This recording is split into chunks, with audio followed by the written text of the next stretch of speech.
Hello दोस्तों, स्वागत है आप सभी का हमारे YouTube चैनल में। दोस्तों आज की हम इस वीडियो में गणित कक्षा 10 निर्देशांक ज्यामिति के प्रश्नावली 7.2 के प्रश्न संख्या 2 को बहुत ही आसान तरीके से हल करेंगे। दोस्तों ऐसा तरीका आपको पूरे YouTube में कोई नहीं बताएगा। तो चलिए दोस्तों अब हम स्टार्ट करते हैं।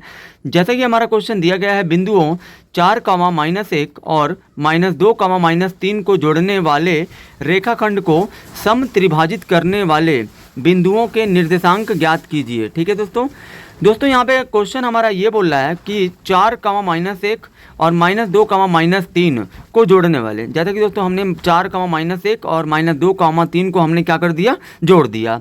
अब दोस्तों इन दोनों को जोड़ने से जो रेखाखंड बन रहा है इसको दोस्तों समत्रिभाजित किया जा रहा है।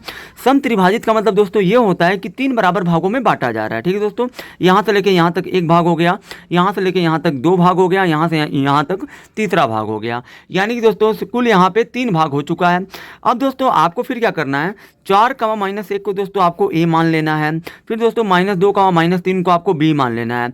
और दोस्तों जो ये समत्रिभाजित कर रहे हैं ए बी को बिंदु, इनको दोस्तों आपको पी और इसको दोस्तों आपको क्यू मान लेना है। ठीक है दोस्तों, ए बी दोस्तों ए बी जोड़ने वाले रेखाखंडों को पी और क्यू क्या कर रहे हैं, समत्रिभाजित कर रहे हैं, यानी कि 3 बराबर भागों में बांट रहे हैं, 1, 2, 3। अब दोस्तों हमें यहाँ पे दोस्तों पूछा गया है बिंदुओं के निर्देशांक ज्ञात कीजिए, यानी कि दोस्तों हमें जो है उन बिंदुओं का निर्देशांक बताना है जो मतलब ए बी रेखाखंड को समत्रिभाजित कर रहे हैं। तो दोस्तों वो कौन कर रहा है, पी कर रहा है और क्यू कर रहा है। तो दोस्तों हमें यहाँ पे पी और क्यू का निर्देशांक बताना है। तो दोस्तों जब भी हम लोग को दोस्तों किसी रेखाखंड को अगर कोई बिंदु त्रिभाजित कर रहा है या दोस्तों किसी भी चीज़ में विभाजित कर रहा है, अगर दोस्तों उसका हमें निर्देशांक बताना है तो दोस्तों जिस रेखाखंड की बात की जा रही है उस रेखाखंड के किनारों को हमें पता होना चाहिए। किनारों का मतलब दोस्तों ये है, ये वाला किनारा और ये वाला किनारा।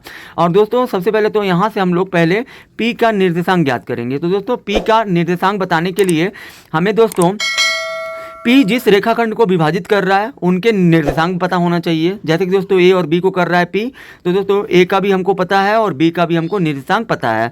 और दोस्तों उसके बाद हमें पता ये होना चाहिए कि पी जो है ए बी को किस अनुपात में बांट रहा है। तो दोस्तों आप यहाँ पे ध्यान दीजिए, पी जो है दोस्तों ए से लेके पी तक दोस्तों ये जो है एक हिस्सा है, और दोस्तों पी से लगाए बी तक दोस्तों यहाँ से लगाए 1, 2, यहाँ से यहाँ तक एक हो गया, फिर दोस्तों यहाँ से यहाँ तक आपका एक हिस्सा हो गया।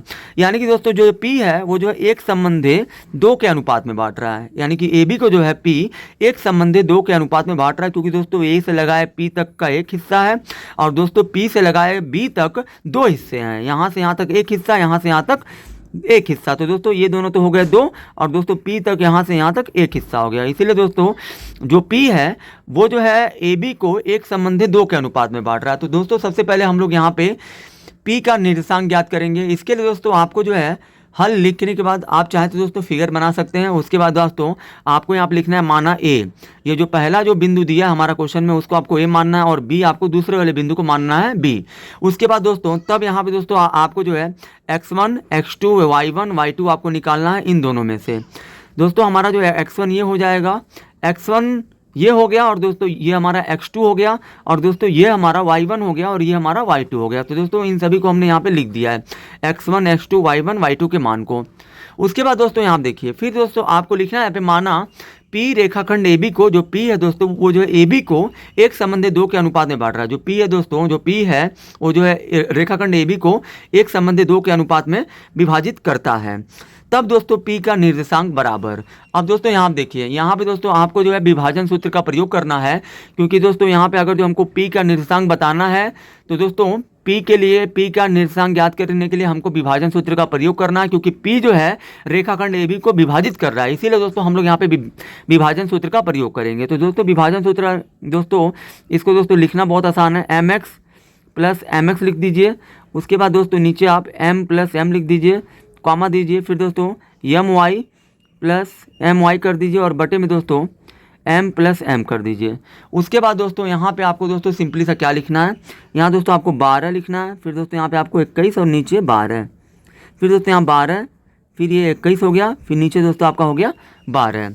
उसके बाद दोस्तों यहाँ देखिए, अब दोस्तों ये सारे मान को दोस्तों इसमें आप रख दीजिए। m1 का मतलब दोस्तों ये है पी रेखाखंड ए बी को जिस अनुपात में बांट रहा है, ये दोस्तों एक हमारा m1 हो जाएगा और ये दोस्तों हमारा M2 हो जाएगा। अनुपात में ही दोस्तों, अनुपात में जो हमारा पहला अंक होता है वो हमारा M1 होता है, और जो हमारा दूसरा अंक होता है वो हमारा M2 होता है। दोस्तों M1 का मान आपका हो जाएगा 1, यहाँ दोस्तों कुछ नहीं है तो गुणा है। फिर दोस्तों x2 का मान कितना है दोस्तों, x2 का मान -2 है तो यहाँ पे -2 रखिए। फिर प्लस M2 का मान दोस्तों यहाँ पे 2 है तो 2 रखिए। फिर गुणे x1 का मान दोस्तों यहाँ पे 4 है तो 4 रखिए। फिर दोस्तों बटे करिए M1 + M2, यानी कि M1 1 है और M2 2 है, यानी कि दोस्तों 1 + 2 हो जाएगा। उसके बाद दोस्तों कामा दीजिए। फिर दोस्तों यहाँ देखिए M1 का मान दोस्तों यहाँ पे कितना 1 है तो 1 लिखिए, गुणे y2 का मान दोस्तों कितना -3 है तो -3, प्लस है तो प्लस। फिर दोस्तों M2 का मान आपका 2 है तो 2 रखिए। फिर गुणे y1 का मान दोस्तों आपका कितना दिया है, -1 है तो -1, और बटे में दोस्तों M1 + M2, यानी कि 1 और 2 को जोड़ लीजिए, 1 + 2 लिख दीजिए। उसके बाद दोस्तों यहाँ देखिए, अब दोस्तों यहाँ देखिए ये माइनस है तो माइनस लिखिए, 1 का गुणा 2 में कर दीजिए, 2 हो गया, प्लस 2 चौके हो जाएगा आपका 8, और बटे में दोस्तों 1 और 2 हो जाएगा 3, कामा दीजिए। फिर दोस्तों यहाँ देखिए माइनस है तो माइनस, 3 एकम हो जाएगा आपका 3, और दोस्तों प्लस गुणे माइनस हो जाएगा आपका माइनस, 2 एकम हो जाएगा 2, और बटे में दोस्तों 1 और 2 हो जाएगा आपका 3। उसके बाद दोस्तों यहाँ देखिए 8 में से माइनस करेंगे 2 दोस्तों 6 आ जाएगा, बटे में 3 कर दीजिए, -3 और -2 टोटल -5 हो जाएगा, बटे 3।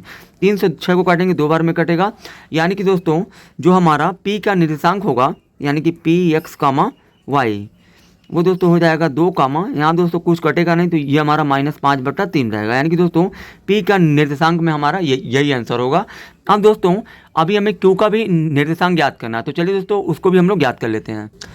अब दोस्तों यहाँ पे देखिए जो Q है दोस्तों, जो Q है आपका यहाँ पे जो Q है, Q दोस्तों AB को किस अनुपात में बांट रहा है, तो दोस्तों यहाँ देखिए A से लगाए Q तक, अगर दोस्तों Q का पता करना है कि Q का अनुपात क्या है, तो दोस्तों यहाँ देखिए Q के पहले दोस्तों कितना हिस्सा है, 1 2 हिस्से हैं, 2 हो गया।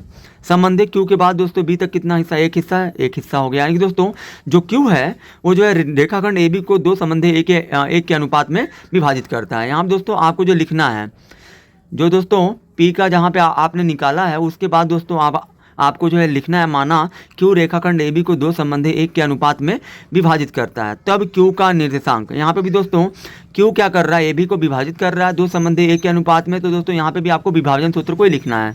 दोस्तों सूत्र आपका वही है, mx + mx लिख दीजिए, फिर नीचे दोस्तों m + m लिख दीजिए, कामा my + my लिख दीजिए, फिर बटे में दोस्तों m + m कर दीजिए। फिर दोस्तों आपका होता है 12 21, फिर दोस्तों नीचे 12, फिर दोस्तों 12 21, फिर दोस्तों ये 12 है।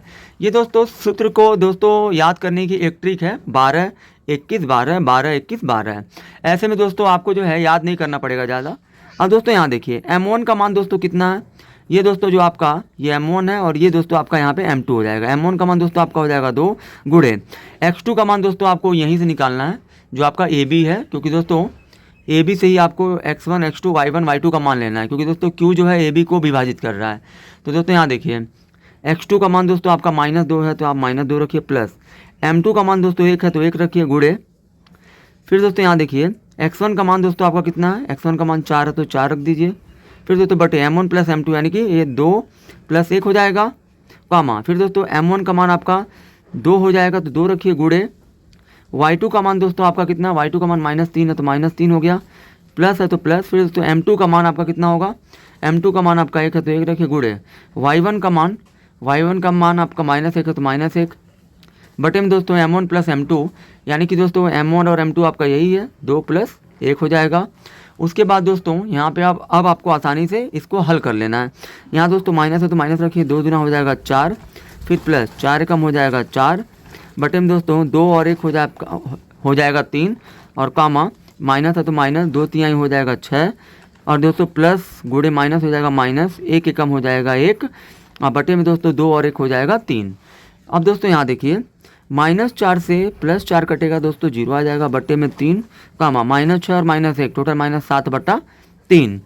अब दोस्तों उसके बाद Q का निर्देशांक दोस्तों हम ज्ञात कर रहे हैं यहाँ पे QX, y। तो दोस्तों यहाँ देखिए 3 से आप 0 में भाग देंगे 0 आएगा, और दोस्तों ये -7/3 नहीं कटेगा ये, तो इसको दोस्तों हम लोग ऐसे लिख देंगे, और दोस्तों यही आपका आंसर हो जाएगा। आई होप कि दोस्तों आप सभी को ये वीडियो बहुत ही ज़्यादा पसंद आई होगी। अगर आप हमारे चैनल पर नए हैं तो हमारे चैनल को सब्सक्राइब जरूर करें।